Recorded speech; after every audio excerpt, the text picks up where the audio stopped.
Juntos em Várzea Grande. Juntos salvamos vidas. Voltamos com o Jornal da Manhã, Cuiabá. Muito bem, são 7h22. Estamos de volta pela nossa Jovem Pan com o nosso Jornal da Manhã, edição Cuiabá. Hoje estamos recebendo o deputado estadual Lúdio Cabral. Bom dia, Lúdio, bem-vindo. Bom dia, Paulo. Bom dia, Vinícius. Uma alegria estar aqui com vocês. Alegria é nossa. Lúdio, a gente conversava aqui, antes de você entrar no estúdio, sobre essa questão do aumento dos casos de Covid, né? E comentávamos aqui que dessa vez a coisa pode ficar pior pro sistema de saúde por conta que não tem aporte, não tem nada preparado para redimensionar a estrutura básica. Ou seja, a gente vai ter que se virar com o que tem aí. A não ser que o número de mortes comece a justificar que vai ser... Quer dizer, vai ter que morrer bastante gente para que isso aconteça.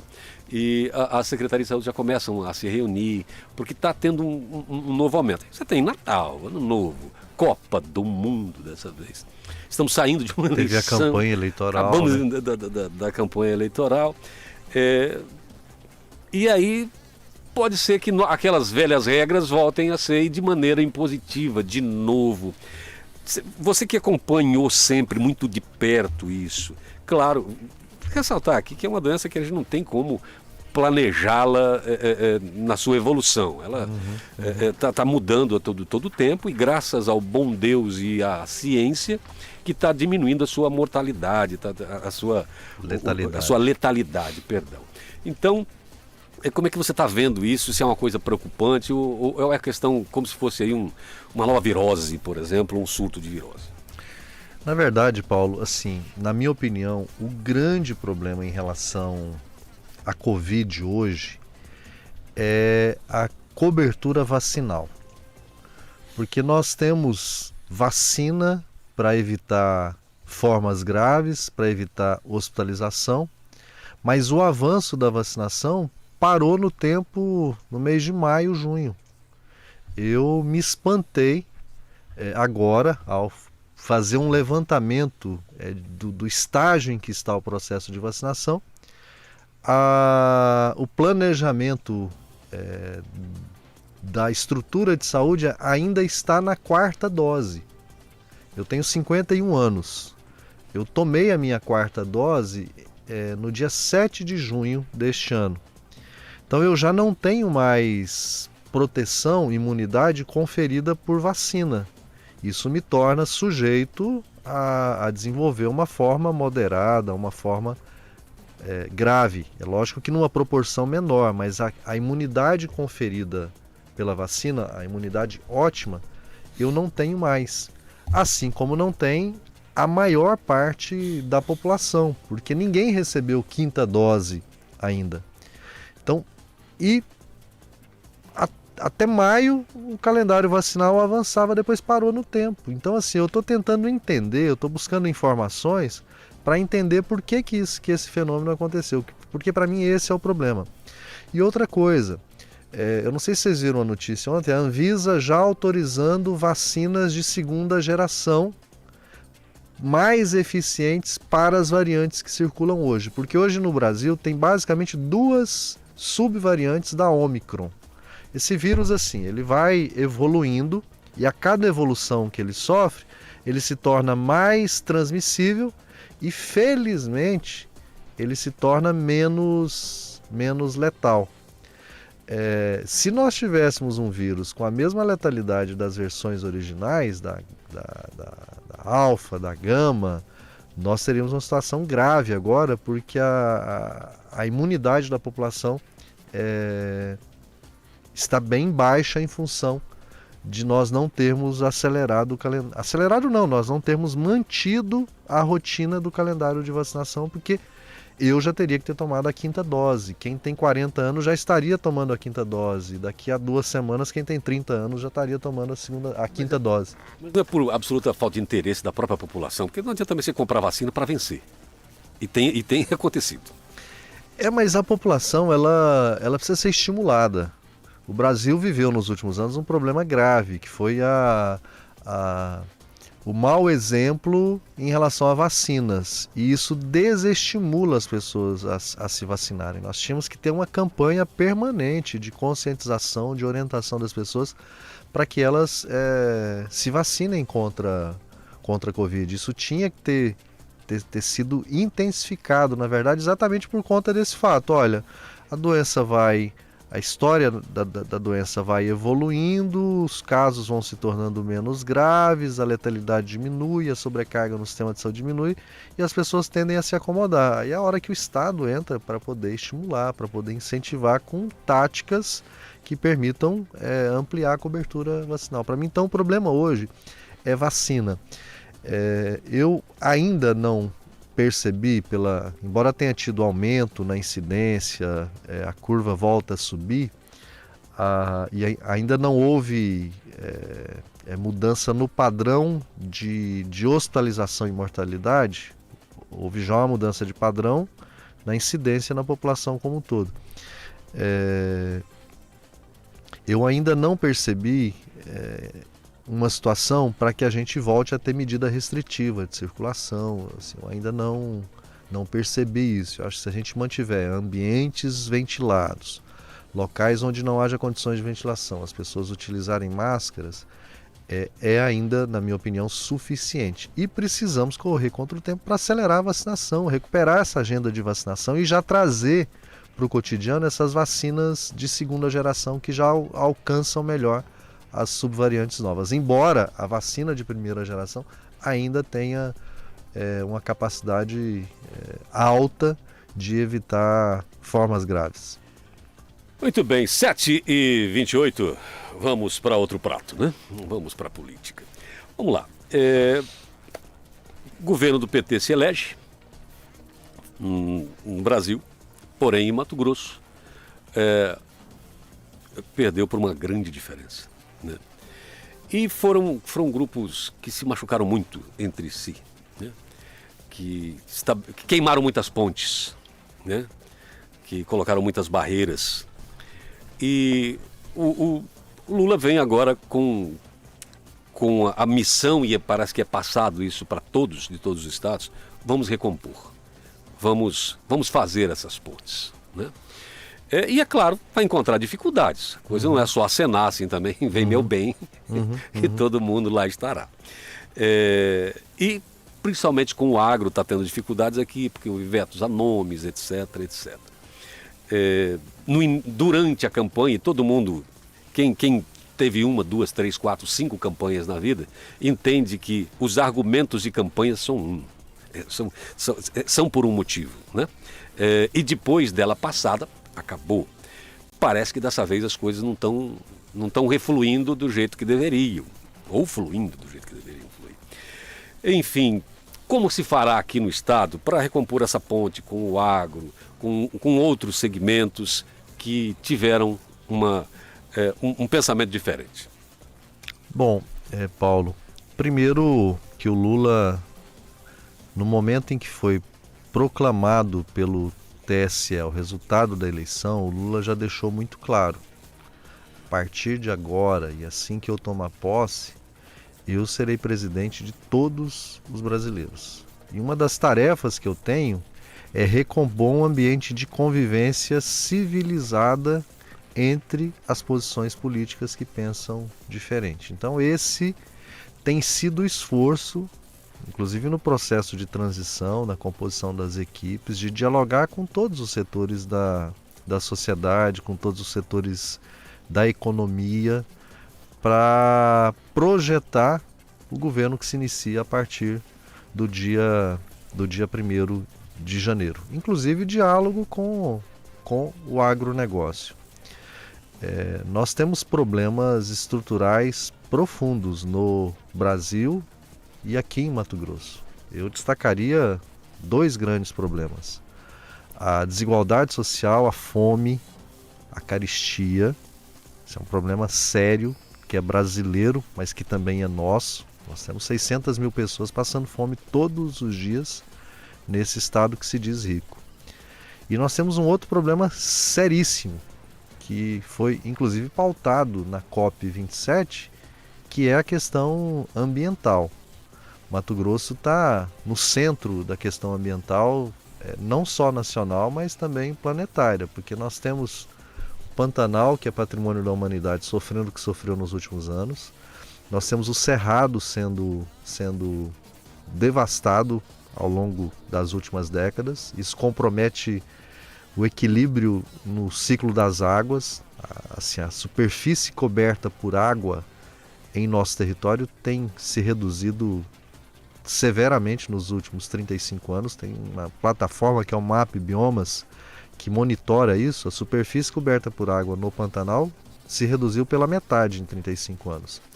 A vazão dos nossos rios, dos rios que nascem no Cerrado Mato-Grossense, caiu 1/4 nesse período de 35 anos. E nós temos quase metade do território do nosso estado é a Amazônia, e é uma Amazônia de transição, que tem características próprias, tem uma biodiversidade própria, tem um papel próprio nesse equilíbrio dos períodos de chuvas e de estiagem. Então, e há um modelo de exploração econômica que é colocado em prática no nosso território que alimenta esse desequilíbrio.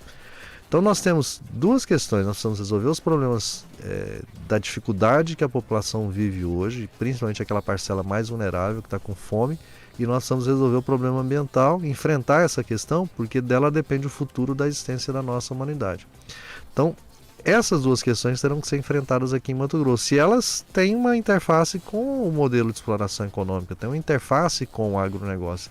E, infelizmente, aqui em Mato Grosso, nós temos uma parcela do agronegócio que, assim, radicalizada, né, por conta da posição política eleitoral que está acontecendo em Mato Grosso depois das eleições, os bloqueios em rodovias, fechamento de comércio, os atos terroristas que aconteceram nos últimos dias, de incendiar ambulância, guincho, base de concessionária, colocar fogo em caminhão, atirar em veículos, ameaçar comerciantes nas cidades do interior de que tem que fechar, porque se não fechar vai botar fogo nos comércios, lista de eleitores do Lula para boicote de profissionais liberais, de comerciantes, pessoas com dificuldade de chegar aos municípios, à capital principalmente, para poder fazer tratamento de câncer. Vocês viram um vídeo ontem circulando de um pai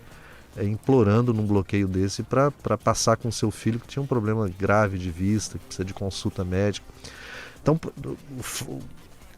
Mato Grosso já concentra problemas estruturais importantes que terão que ser enfrentados pelo próximo governo, e a coincidência com essa parcela radicalizada do agronegócio. Lúdio, hoje pela manhã, aqui antes de você chegar, eu critiquei, inclusive a queima de pneus, que eu acho que é um crime ambiental, né? Crime ambiental.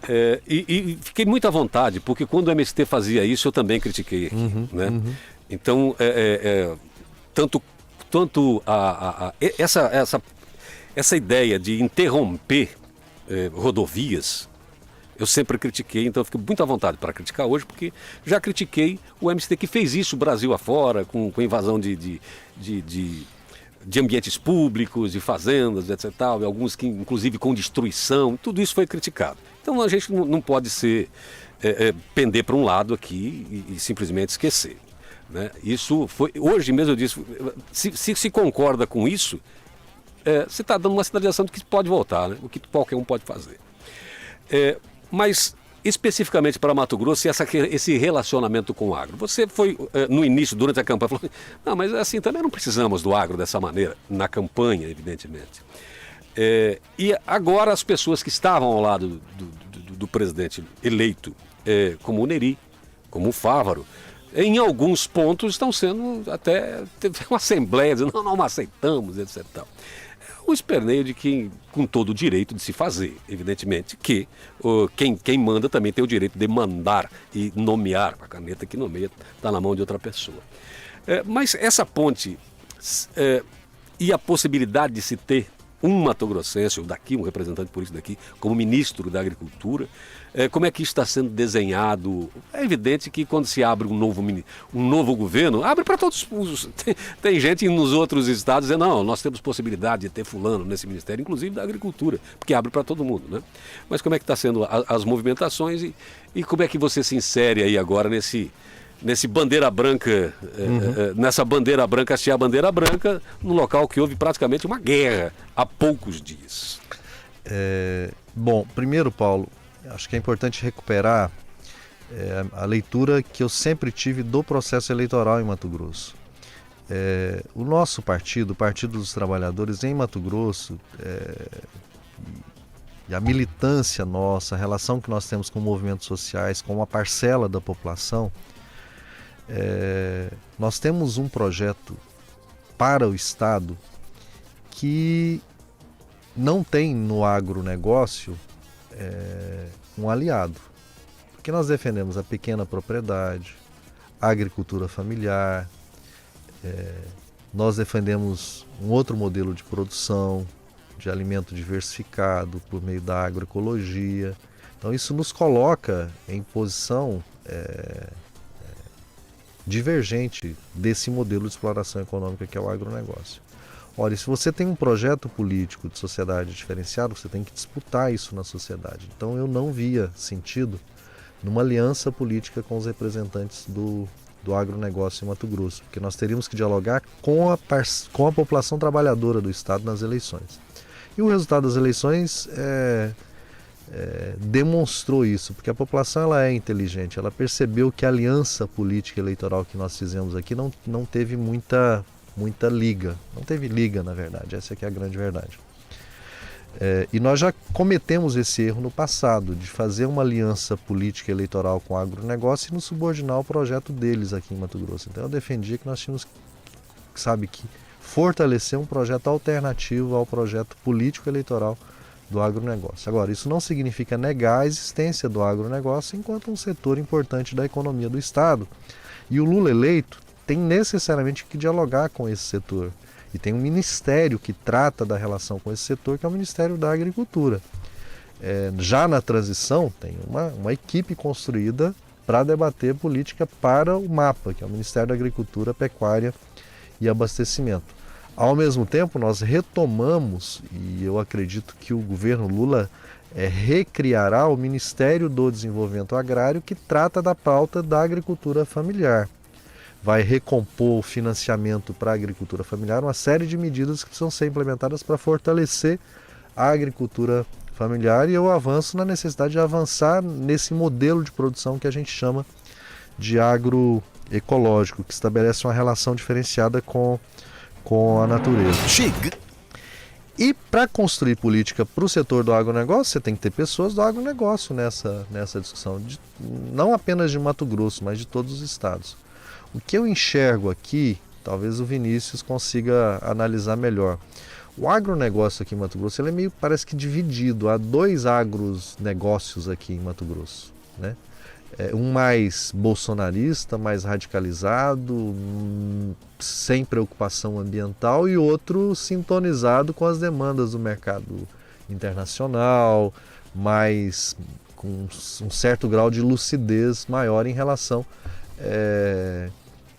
na lógica do mercado, inclusive, de quem tem preocupação em continuar tendo os lucros que eles têm. Essa divisão aqui em Mato Grosso, na minha opinião, ela dificulta a nomeação de um nome daqui. Essa é a leitura que eu faço. Porque é um estado em conflito dentro do mesmo setor.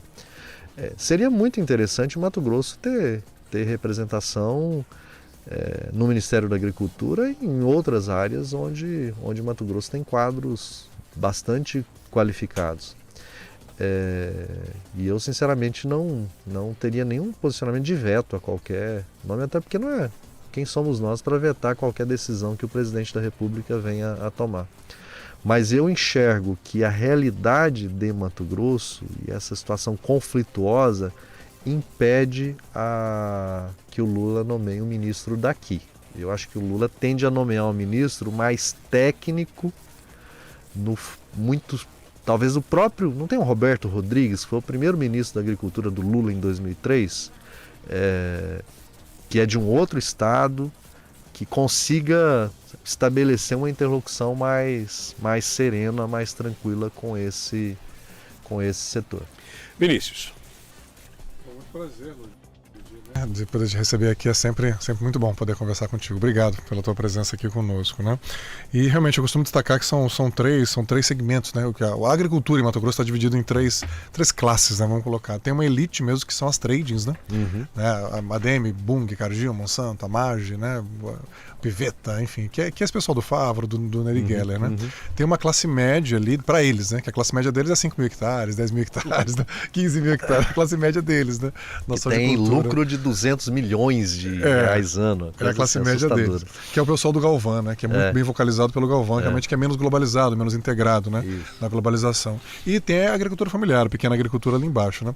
Eu até brinco que o Neri ligou as duas, né? Ele candidato a senador e o segundo suplente dele era da FETAGRE, né? Isso, exatamente. Do PT, inclusive. Então realmente há essa divisão, há esse racha bem notório. Mas o que eu quero te perguntar? Algo que faltou, Lud, que eu achei na oposição foi assim, agenda positiva, né? Assim, o Mauro era favorito para ganhar essa eleição, pronto, né? Desde o começo, governador bem avaliado, com a máquina na mão, né? Assim, mas eu estimava para ele 55%, 60% de votos válidos. Ele fez 68%, né? Atribuo muito disso a fragilidades da oposição, de não conseguir ocupar esses 40% que estavam disponíveis para a oposição, né? Uma delas foi assim, a agenda positiva, né? A Márcia Pinheiro ficou falando muito de fila dos ossinhos, mas tá tudo bem, o que fazer para acabar com a fila dos ossinhos, né? Isso que eu quero te ouvir, que o Estado tem algumas políticas, né? Que têm sido suficientes, é claro, né? Tem a distribuição de cestas básicas, né? Pela CETASC, né? Pela Secretaria de Trabalho, Assistência Social, tem o Ser Família, né? Mas assim, e você é o principal opositor do Mauro, o mais consistente, o mais qualificado, né? Eu sempre destaco isso aqui. O que você propõe realmente para reduzir, né, esse número de pessoas que estão com insegurança alimentar aqui no Estado, né?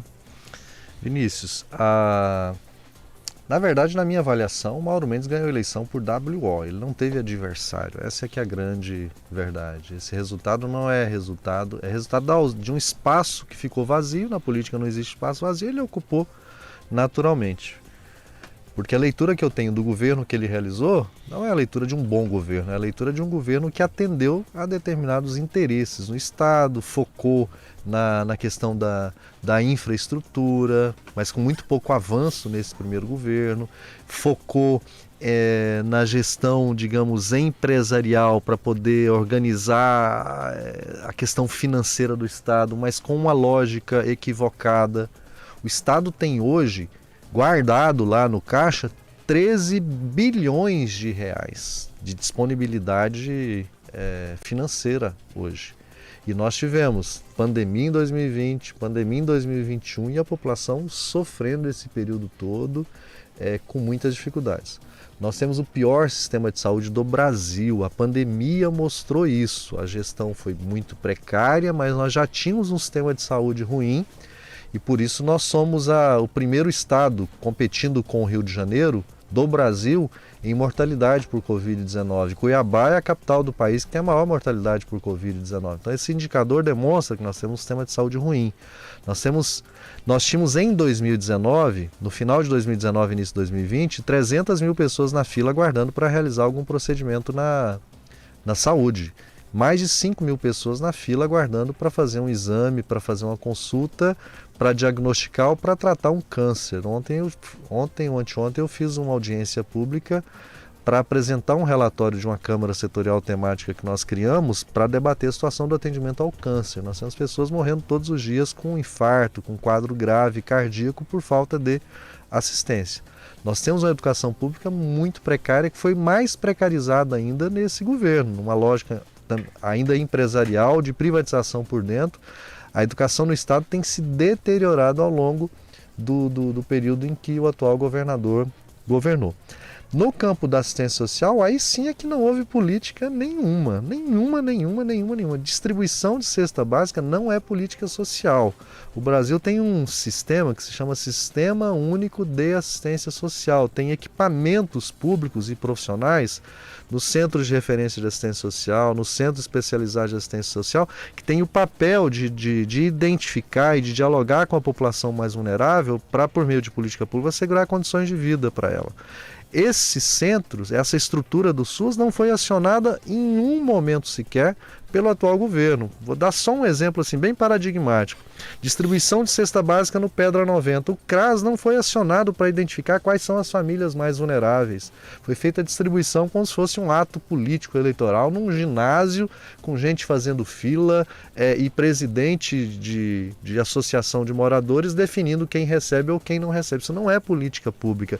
O Ser Família, o tal do Ser Família em Mato Grosso, em 2020 não deu um centavo para nenhuma família vulnerável em Mato Grosso. Em 2021 foi dar no mês de maio de 2021 R$ 150 por mês, que não dá uma cesta básica.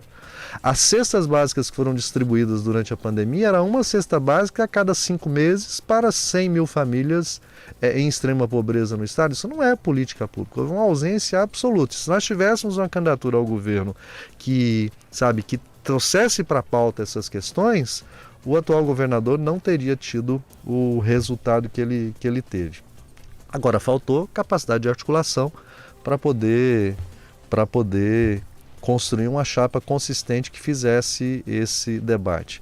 Que medida concreta para você resolver o problema da fome e da vulnerabilidade das famílias? Transferência direta de renda, Vinícius. Não tem outro caminho. Não tem outro caminho. É transferência direta de renda. Ontem à tarde, era para ter acontecido uma audiência de conciliação no Tribunal de Justiça de uma ação que a vereadora Edna e eu propusemos durante a pandemia para que o Estado e o município de Cuiabá se obrigassem a assegurar um salário mínimo de renda para as famílias na extrema pobreza. Os representantes do governo não apareceram na audiência ontem, mas é com política de transferência direta de renda que você resolve o problema da vida das famílias. Esse tal do Ser Família, assim, era um valor tão pequeno, foi R$ 150 por, acho que 3 ou 6 meses por mês, e depois R$ 100 por mês, porque na verdade eram R$ 200 a cada 2 meses. E um modelo, um formato que era um cartão fornecido por uma empresa contratada que te dava o direito de comprar em determinados estabelecimentos que eram credenciados por essa empresa. Alguns estabelecimentos, inclusive, não conseguiram receber dessa empresa aquilo que comercializaram. Então, uma lógica completamente atrasada. Tem que ser igual era o Bolsa Família, igual foi o auxílio emergencial, igual é o Auxílio Brasil, transferência direta na conta das pessoas para que elas consigam comprar alimento, para que elas consigam fazer a roda da economia girar também e consigam melhorar de vida. E a partir daí, você estabelecer relação com esse sistema para esse sistema funcionar e identificar outras vulnerabilidades que precisem ser enfrentadas, identificar a família que não é alfabetizada e que precisa de suporte do Estado, identificar pessoas com deficiência, com quadro grave de saúde que não tem o benefício de prestação continuada, para você poder assegurar o enfrentamento da vulnerabilidade. Lúdio, você falou microcrédito, tem muitas outras políticas concretas que poderiam ser colocadas em prática. O Estado tem dinheiro para isso é o que dói mais. Mato Grosso tem dinheiro, fechou 2020, o Estado fechou com quase 4 bilhões de reais no caixa, no ano da pandemia que a população passou fome, sofreu com a pandemia, as empresas fecharam e o Estado guardou dinheiro. Em 2021 de novo, hoje tem 13 bilhões na conta do Estado, lá aguardando o governador. Eu preciso fazer mais duas perguntas, por uma questão de tempo aqui. Vai lá, Paulo, desculpa. Você disse que o governador ganhou por WO. E você acha que uma candidatura do Lúdio poderia ter ganho essa para presidente? Se você tivesse se colocado, por exemplo, como expressão do PT que você ele poderia ter perdido essa eleição? Não sei, Paulo. Eu sinceramente não sei. Eu disputei o governo em 2014 e fiz 34% dos votos no estado, num outro momento, em um momento de dificuldade, inclusive, enfrentando um candidato fortíssimo à época. Eu tinha muito claro que eu estou concluindo o meu primeiro mandato como deputado estadual e, assim como eu fiz quando eu fui vereador, eu tinha o dever de avaliar o primeiro mandato e a melhor forma de avaliar é a disputa da reeleição. Então eu não me preparei psicologicamente, eu não me preparei politicamente para disputar o governo novamente. Não me preparei para isso. E eu fico muito honrado em ter tido meu nome lembrado depois de um mandato. Olha, o Lúdio pode voltar a disputar o governo. Na verdade, do foi o Estado. primeiro a ser lembrado. Então, assim, me E honra consultado, demais você isso. falou não. Me honra demais isso, porque é sinal de que nós tínhamos construído um mandato de qualidade que me colocou em condições de fazer essa disputa. Mas eu tinha muito claro, olha, não, eu primeiro preciso avaliar o meu mandato e disputar a reeleição, porque é a melhor avaliação do trabalho que você faz. E, graças a Deus, assim, nós somos bem avaliados, né, Paulo? Graças a Deus. Você teria chance de ganhar do Mauro? Não sei se teria chance de ganhar. Eu acho que seria muita pretensão minha dizer que teria chances de vencer essas eleições. Então você já teve o primeiro Mas mandato. nós tínhamos outros nomes em Sim. condições de nos representar com muita qualidade. Você teve seu primeiro mandato, foi avaliado, né? Bem avaliado. Lá vem.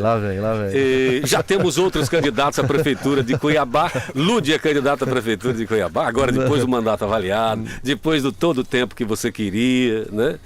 Já fez todas as suas análises. Primeiro assim, Paulo, eu fiquei muito feliz com o resultado da eleição. Eu tive 22.701 votos em 2018 e agora eu fiz 47.533 votos. Assim, a gente mais que dobrou a nossa votação. É o aluno que recebe a prova do professor e tira uma nota boa. Então eu fico muito feliz, muito honrado. Quanto por cento em Cuiabá dos seus votos? Eu tive 22.356 em Cuiabá. Eu já havia sido mais votado na eleição passada, com 12.690, agora fiz 22.356, fui o mais votado novamente aqui em Cuiabá. Isso, eu construí a minha trajetória profissional, política, aqui em Cuiabá. Então essa é uma avaliação muito positiva do trabalho que eu desempenhei. Agora, aumenta a minha responsabilidade no próximo mandato que eu exercerei. Eu terei que fazer um mandato, no mínimo, 2 vezes melhor do que o primeiro. Essa é a responsabilidade que a eleição de 2022 me deu. Já há muita especulação em torno de 2024. Eu, sinceramente, assim, hoje, estou focado em concluir o primeiro mandato nosso e construir um segundo mandato melhor. E 2024, discutir lá em 2024. Eu não tenho nenhuma febre em já Mas querer não há fazer garantia essa de que discussão. Lúdio completará esse mandato na Assembleia Legislativa. Eu quero construir um segundo mandato melhor do que o primeiro. E só Para deixaria... isso teria que abrir mão da candidatura a prefeito. É o que está no meu foco, concluir o meu mandato. Agora, o processo político ele é muito dinâmico, né, Paulo? É muito dinâmico. É muito precipitado falar qualquer coisa sobre 2024 agora. Dessa água eu não beberei, não. Jamais irei. Lúdio, muito obrigado. Obrigado por ter disponibilizado seu tempo. Eu que agradeço. Eu acho que 2024 a gente tem que discutir lá em 2024. 2023.